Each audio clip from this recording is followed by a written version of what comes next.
Okay, now we are live. Awesome. Hello. Thanks to Anthony telling me where the go live button was. All right, so we're here to talk about Hacktoberfest and StepZen's participation in it. Anthony, you want to take it away and talk about what Hacktoberfest is? Sure. First off, Anthony, this is Lucia. We are from StepZen, and we are going to be participating in Hacktoberfest this year, which we're really excited about. Both of us participated in Hacktoberfest last year, and we both came up kind of through the open source world, and I know it was a big part of us learning how to code and how to work on a team with other developers and what the workflows are like. And Hacktoberfest is something that was started originally by DigitalOcean, but is now sponsored by many different companies, and companies like GitHub get involved with it, and lots of popular open source projects get involved with it. And I think the idea originally was just if you get a certain number of PRs merged, then you get like a t-shirt or you get some kind of swag. So this is swag driven development it's a big thing in the industry. If you have not done it yet, it's quite fun. I have lots of swag, and it's good for people who have never really done open source before and may not necessarily know what open source even means or what it means to participate in open source. So for me, I saw it on a couple different fronts. I saw Redwood, which is an open source framework, was doing it, and they put a lot of effort into it, not just like saying, hey, we're doing Hacktoberfest. They actually created videos and tutorials that explained how to contribute to the project. And it became an accelerator in terms of getting their documentation, what's up, Jace, and getting their instructions in a place where anyone can kind of hop in and start working with it. And then I also saw Brian Douglas, who's a staff developer advocate at GitHub, was doing a lot with it. He had something called the Open Source Contributors Summit, which I spoke at last year, and other people like Paul Copplestone at Supabase were there. And it was a way of highlighting contributors to open source. That was back when I was still just in my boot camp and was kind of like a boot camp student trying to get into open source. And so it was kind of a cool story to share back then. So I'd be curious, you've talked about Virtual Coffee a lot, and it sounds like they've done a lot of really great work and were a big part in helping you kind of get your foot into the industry. So I'd be curious what it was like for you doing Hacktoberfest last year. Yeah, well, I was a little bit apprehensive of participating in open source, but Virtual Coffee had a really good system and a really good way of onboarding people who are new to open source. And they had extremely thorough documentation on how to contribute to their website. So I felt pretty comfortable with it at first. I also got to pair with some of their mentor volunteers and found it to be a really enjoyable experience. So this year, as a maintainer, I'm hoping to pair with some more developers and help them enjoy the fun. I love Hacktoberfest. It's not just that I had too much coffee today. It's that I enjoy it so much. Like, I just love pumpkin themed programming. Like, what could be better? Yeah. So that's what the experience was like for me. Cool. Awesome. Yeah. And the pair programming thing is a good point, because part of what makes it hard to get into stuff like this is that you can't kind of just like show up and just like start doing it. Like, even if you have good like docs written, sometimes there's still just not really enough context that you'll need, especially if you're really a total beginner. Like if you're someone in a boot camp, and your boot camp if it's a good boot camp, they're teaching you Git and GitHub, but you may not necessarily be using Git and GitHub. You might just be like, working in a code sandbox or something, which is a great tool. But if you're not doing like version control and working with someone who's like reviewing your PRs, that's kind of a step beyond coding. I kind of think of it like the meta game of programming, because there's the programs itself and there's the actual code. But then the way that we work with code and the way that we collaborate with code, it's a whole different skill set to learn. And this is something that I felt very fortunate that in my boot camp, every single assignment had to be submitted through a GitHub PR. So I would be curious, was your boot camp like that? Did you use GitHub and version control when you were submitting your assignments? Yes, we did. We were using them for every assignment, but one thing that my boot camp did was we mostly coded most of our own projects. So they were on a smaller scale, and I hadn't really seen an enormous code base yet. And I had the experience of pairing with Nick Taylor over at Forum, and Forum's code base is quite large, And while I didn't get to submit a PR that year for Forum, we explored the code base, and I learned a lot of things about the philosophies of testing and about how large code bases work from him. So that was a really good experience. Awesome. Yeah. And this is one of the things also that I'm really happy we get to highlight a bit more of the StepZen samples repos, because we have a separate GitHub organization that we'll be getting into in a little bit, where we have sample projects that people can use to learn StepZen or experiment with StepZen. And this is something that I spearheaded like right when I joined. The kind of first thing when I was brought on is I was just like, how do I just like create a repo that people can look at and share? Because the StepZen itself is closed source proprietary technology, and so you couldn't really just spin up a repo in our StepZen GitHub account and then just like start sharing with the world. So we actually created a whole separate organization, StepZen Samples, which is now a collection of these different sample projects that we're going to be looking at. And we kind of went through the ones we had, and we handpicked some. And we've written issues and added code of conducts and contributing docs and troubleshooting docs, and a lot of material for people to understand how to work with the samples. And then this video itself will become a resource also that we're going to share on those samples. Exactly. Yeah, it's very different going into it as a maintainer than as a contributor, but we are hoping this video becomes a resource, kind of as an outline of what we're going to do. Is we'll show you what process we'd like to see when we're seeing a PR submitted. We'd like to see you fork it to your own repo, clone it, make your branch, make your changes, and then PR from there. So we'll show you how to do that.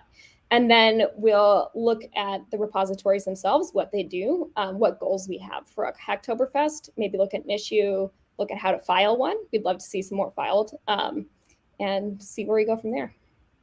Yeah, it's a good point that you can contribute to open source in many ways. Just getting PRs merged is kind of what you get like rewarded for in Hacktoberfest. But something that I like to stress is that even opening an issue itself is a contribution, unless it's like a really, really bad issue, which we'll talk about a little bit. But if it's a constructive issue, then that can be extremely helpful as well. Just knowing that there is an issue and having it written down somewhere so others can reference it and know that it's something that needs to be done on the repo. Yeah. Shall we get started on the demonstration? Yeah, totally. Let's do it. I'm going to share my tab. And anyone in the chat, feel free to share your own experiences with Hacktoberfest or getting involved in open source. I saw we have someone from the open source Discord here, which is great. That's one of my favorite open source places on the internet. That's Brian Douglas, who I've already mentioned. Awesome. Yeah. I'm going to zoom in a little bit on your screen. Absolutely. This is what's awesome about having two people on the live stream, so I can let you know this. So we'll go through the Why don't you just go to just the StepZen samples first before you show this repo? Yeah. For sure. Yeah, so it's just github.com/StepZen-samples. And you can explore here and check out some of the different projects we've got. And then we're going to be highlighting today the StepZen's SpaceX GraphQL and then the StepZen Nuxt. So we have one that's kind of like a React app and one that's kind of a Vue app. So hopefully if you're someone who's kind of more from the front end world, you'll get familiar with one or the other. Or if you're someone who's from the GraphQL world, then both should make a lot of sense to you. Right. So this is the StepZen SpaceX GraphQL app, which it's a React app with a StepZen endpoint that consumes SpaceX GraphQL API using StepZen as a GraphQL layer, and then the front end we use Apollo, and it currently displays data from the SpaceX GraphQL API. So before we go more into what this repository is and where we want to go with it, I'll show you the process for making a PR. So the first thing we want to do is fork it. So if I hit fork, I'll do it to my personal. And so it should show up. Forking it just means that you're essentially taking the entire repo and the exact state it is and then copying it to your own account. Forking is like one of the most useful and interesting parts of open source, because it lets anyone kind of take any project and just immediately start changing it and doing whatever they want with it. Yes. Yeah, it's awesome. It's like instantly copied basically to your own profile. To get it down on your machine to work on it, you'll hit code, and then you'll copy this string here. And then usually what I do is I run it in my terminal. If I can, that's always the problem I have, is that the bar there is, yeah. Hold on. I'll do it via my Launchpad probably. Let's try that. This is why it's nice just having the one monitor. Everyone can only see what I can see, and they can only see what they can see.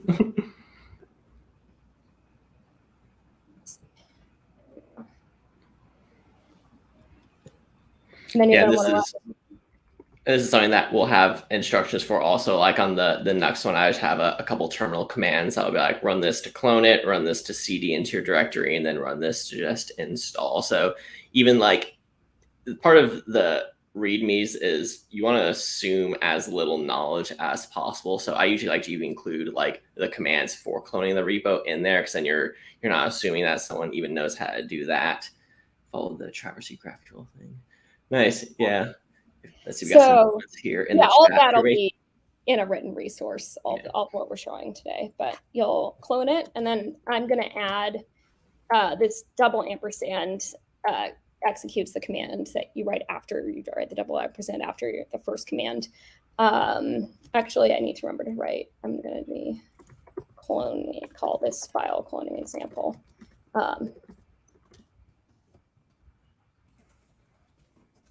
Then we'll go into it, and we'll open it up in VS Code.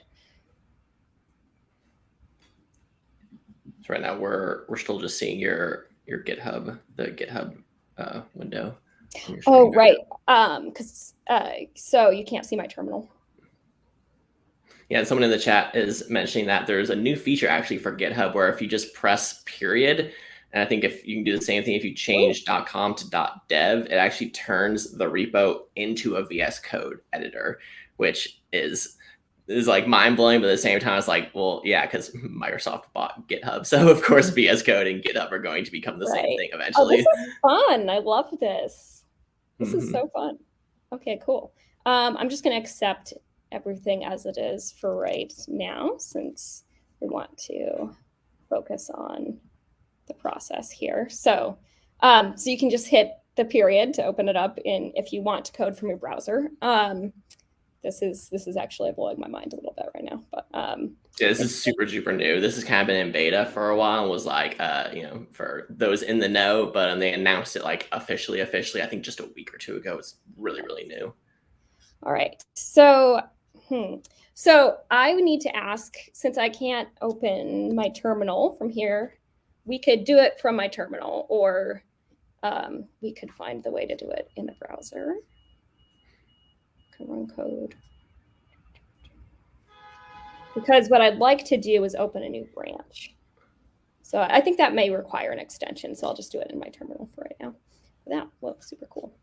Yeah, this is like for quick and dirty edits. Like for me, I would probably do this if I was just making edits like the README or something, because you can edit Markdown on GitHub, but you don't really get a lot of the nice kind of features you would get in terms of like multiple cursors and, find and replace and stuff like that. So it gives you a lot of power there in terms of just like editing Markdown and stuff like that. If I'm actually coding, I'm still kind of not super confident in like browser-based coding tools, but they're getting to be pretty sophisticated, especially with things like StackBlitz and Gitpod. They're kind of becoming like the new way to code. I even know professional developers who do their day job like in those types of tools now.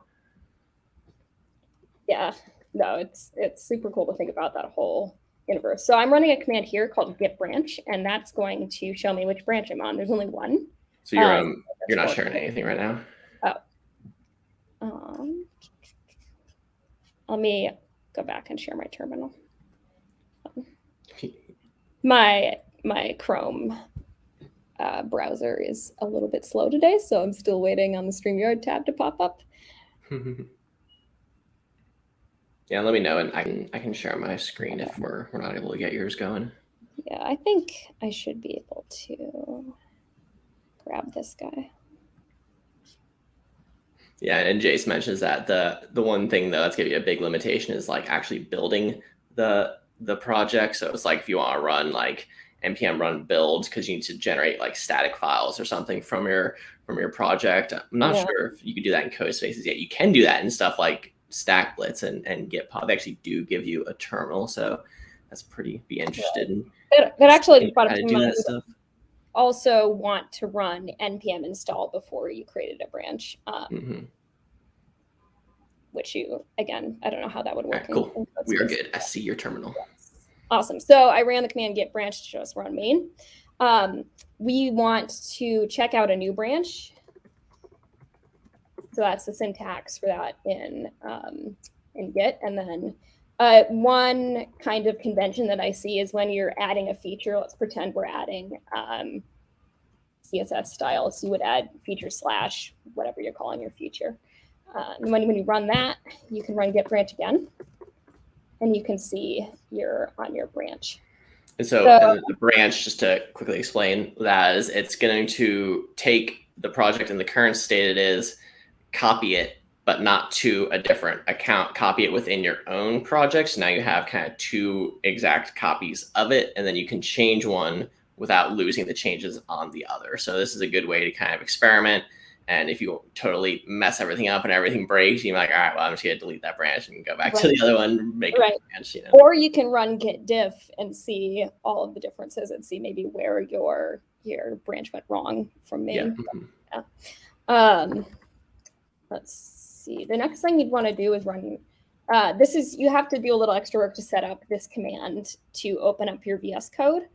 And you're not going to see my VS Code because I'm not sharing it quite yet. But let me grab that up for you.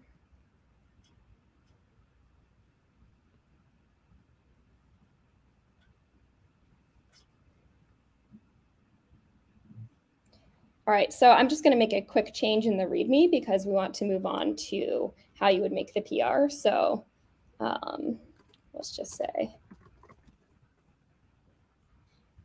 that there, I can remove it later. And this is the kind of change, again, on the left, that little 1 pops up. You can then go look at your, so all the way on the left where you have that little 1. It's all the way on the left. Okay, so this is why your left from right. This is why I did not go to med school, because as a CNA, I realized that would probably be really important for surgery and stuff like that. The one that just has a yellow line next to it. Yeah, so if you check that, then you can actually compare the two next to each other. Yeah, and see the differences between them. Really helpful. You're gonna need to zoom in a bit on your editor. Right. Yeah, there you go. Been hitting later on that update for a while. But, all right, so opening the terminal, it's Command J on a Mac in VS Code. We're gonna check Git Status. We see that we've modified the README, so we'll add it to staging. If we check the status again, we can see, oh yeah, it knows about that. Except I should probably run git init here too. Oh, it already is a git. Oh, Git repo. So you only need to run git init if it's a brand new project that doesn't have a .git folder in it yet. Nice. Then commit. Yeah, and the Git status is a really good trick that not a lot of newer Git people necessarily learn, but you should run Git status before and after you ever run a Git command. I would recommend doing that. You will shoot yourself in the foot far less if you liberally use Git status. I've used it so much that the other day I typed it into my browser tab, so I was trying to get somewhere and I realized it would not. So just a note about commit messages. Sometimes I find it useful because when you hit another command, which I'll show you in a moment, Git Log, it doesn't show you exactly which file. Sometimes I find it useful to add the file that I'm adding the feature to, and to be very specific without writing a whole paragraph about what you're adding or deleting to the file. So now if we hit Git Status again, we can see nothing to commit working tree clean. That doesn't mean we have it up on GitHub yet, though. But I'll show you Git Log real quick. And you can see my Gits. I get commits in there, and those are commits from me earlier when I was updating the README. what's I doing there? Update and readme again. I think I was rereading it, making sure that it was navigable. Okay. So now that our Git status has nothing to commit, we're going to push to the branch. And when you run git push, usually you'll get a message like this. So don't panic. You can just copy and paste it. And what this does is it'll set up this branch for you. Yeah, Git Log's cool, Sam. I don't usually use it a ton either because I have there's a GitHub desktop viewer that also lets you do stuff like that. But if you're doing everything from the terminal, Git Log is a really useful tool. Yeah, you should show me the desktop viewer too. I enjoy knowing both ways to do things. And you can click on this link once you've pushed to your branch because that change has currently been pushed up. You can see here that now we have hello from Lucia in both views. And I will share my browser. So you can you probably, I'm guessing like me, you probably PR through the GitHub just user interface, right? Yeah, usually. Yeah, because this is going back to like, there's this desktop viewer, there's the terminal, there's the actual GitHub website itself. There's actually like usually going to be 3 or more ways of doing all this stuff. There's actually even a GitHub command line tool itself, which is slightly different from the Git command line tool. So what we're showing you is going to hopefully be a fairly simple and standard and canonical way of doing this, but doesn't mean it's the only way to do it. It's just going to be a way that'll be fairly friendly to beginners without assuming too much knowledge ahead of time. Yeah, so you can see my screen. Yeah, that's good. Mm-hmm. Cool. And we'll compare and pull request here. Yeah, so this is the nice thing about doing this through the web editor is that it actually can tell when you have a change from your main branch and will suggest, hey, you can just do a PR if you click this button, So this is why you don't get stuff like that just in the terminal. Right. And it also helps you see what direction you're doing it in. Not knowing my left from my right, and it's just something that I haven't ever been able to learn, but the arrow right here lets me know, oh, I am putting this change from my repository, personal GitHub repository, right into the base repository here. So it helps it'll help you understand which changes are going where in the interface, which is nice. And so this is being added automatically. And is that because we have the .md file in there that already has this? Is this like a GitHub convention that automatically creates these for you? Yeah, GitHub, we can pop it in the chat if you are your own maintainer and would like to know how to add these templates. But if you have an MD file, I think it's titled like issue template.md with a little low dash between pull request templates. Yeah. Then you can make your own PR template. And here I wrote this out, and these are the things that I would like to see from people making PRs because, like Anthony said, we would like to see details on them. He mentioned bad PRs before, and that would be a PR with like no details on why there were changes made or what the changes even are. Just like update git branch would not tell us a lot about what's in that commit. So. Yeah, certain developers really dislike writing as an activity, and I encourage you to fight that urge if you're one of those people who really dislikes writing, because writing is going to be one of the most important skills you're ever going to develop as a developer. So like just embrace it, and if you think you've explained something like thoroughly, it's like go back, reread it. It's like really think about what it would read like from someone without any context. Like, maybe I could have this one little thing here that'll make this part more clear. There's almost always something you can add to make any of this stuff more clear in writing. Exactly. That goes right down to variable naming, mm-hmm.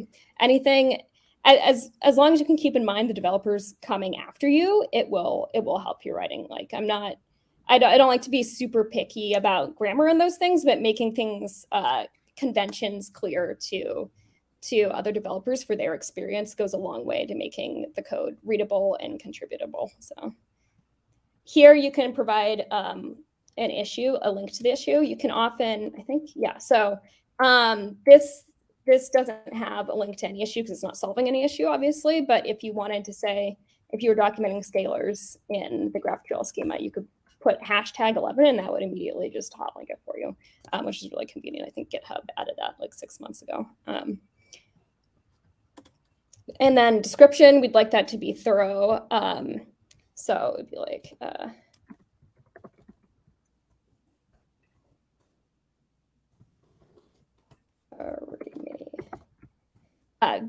there would be more to write if there was more code written, but and then describe why you're adding it.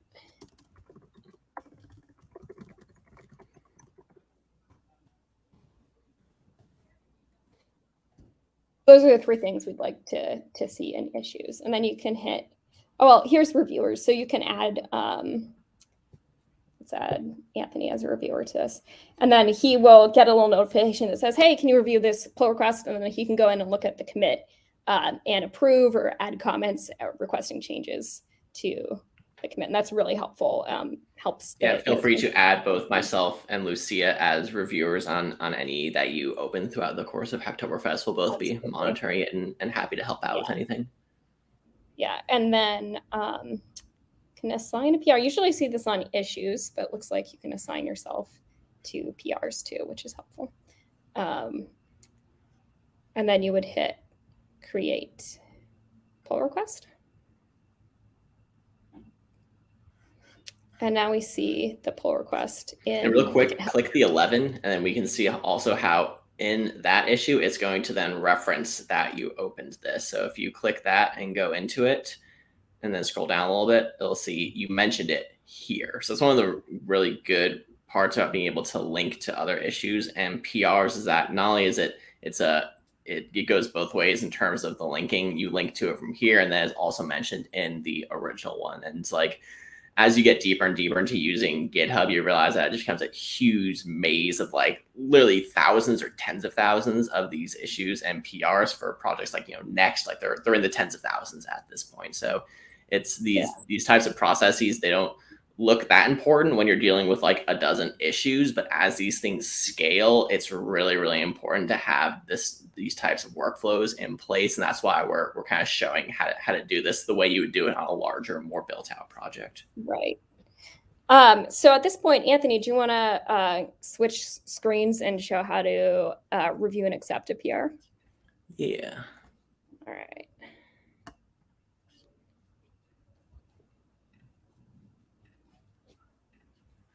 All right, so we're going to go to GitHub, StepZen's samples, and this was the SpaceX GraphQL one.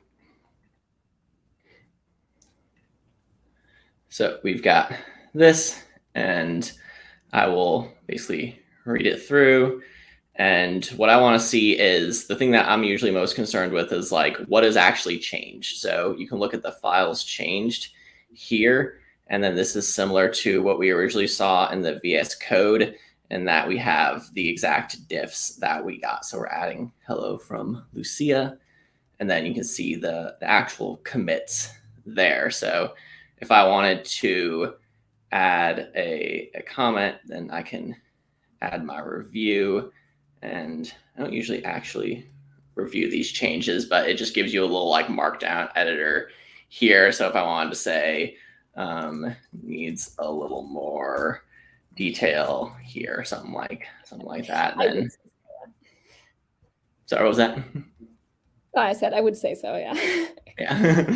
So then you could do that, and then they can go back, and then since it's still open, they can continue to make changes as well. There's also things called draft PRs, which you probably don't need to get too far into. But if you have a PR that is not actually finished, but you want to get it up there so you can start working on it and you start getting feedback on it, you can open a draft PR, and then that will be a way to kind of say like, hey, I've got this PR. It's not ready to merge yet, but I would like some feedback on it.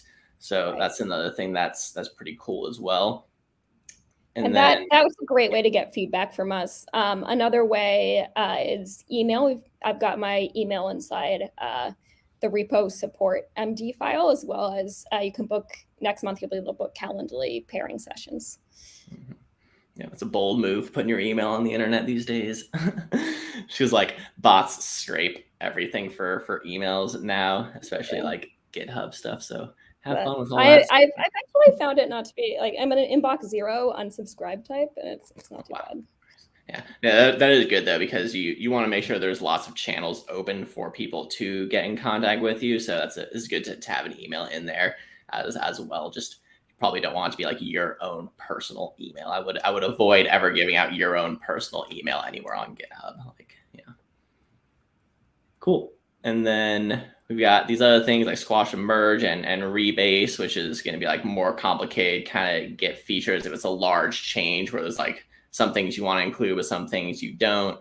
But just assuming that this was all correct, then we would merge the pull request, and then you can confirm the merge. And then now we've got the change is in the actual main branch here. And so if you look at the commits, we have the commit, and then we have a separate commit, which is us merging in the commit as well. So you can kind of see the history of not only what commits are being made, but what branches they're made on and how those branches make it back into the main branch. So it's good for just auditing and knowing where changes happened. And then we can see that is now live on the actual StepZen's samples repo. So we forked it to Lucia's account, made the change, opened a PR, reviewed it, merged it back in, and now it's on the main thing. So in a nutshell, that is like how open source works. That's how we collaborate. That's how we make changes, review the changes, bring in the changes, and it lets people contribute and throw out ideas in a safe environment, and it lets them then get feedback on it without necessarily like breaking the original project. And so it's just a really like, to me, this is really kind of the future of I think how all work is going to be done one day, just because it's like such a smart system that has a lot of guardrails in place and just works very well for lots and lots of things. Yeah, no, it's super helpful. So if you have any questions, please bring them to us. You can find us on Discord. Yeah, the Discord is a great place to get in touch with us, and you want to get some like kind of real-time communication. Otherwise, feel free to just leave some messages on the GitHub, and either in the issues or the PRs. We'll be monitoring them throughout the month, and we're really looking forward to people contributing to these, and we really want to make ourselves available to help people out with this, because as we said at the beginning, both myself and Lucia got a ton of benefit from open source, and a lot of people made themselves available for us to help us learn how to do these things. And it's it's really like the way that you kind of learn to code these days is you find people who are willing to take a little time out of their day to help you learn to code, because it's so hard to learn these things on your own. Right.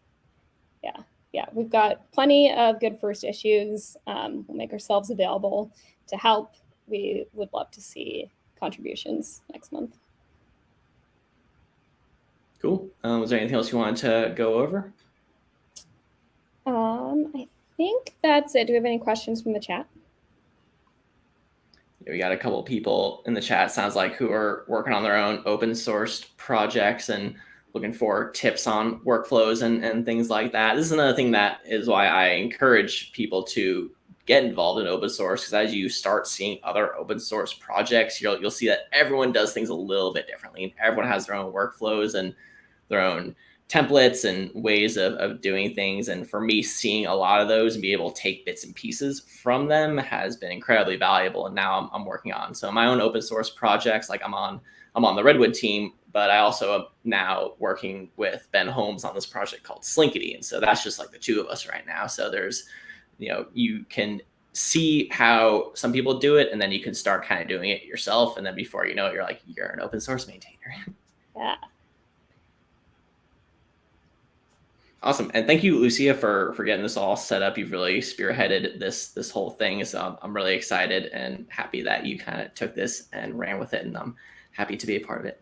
Yeah, well, I am really happy to have your support, especially with live streaming. I really enjoy having someone to co-host, so and to lead the window sharing. So appreciate it. Happy. What folks at Virtual Coffee call it Prep-tember, but I wish you a happy Hacktoberfest in advance, and hopefully we'll see you around. Have a good one, everyone.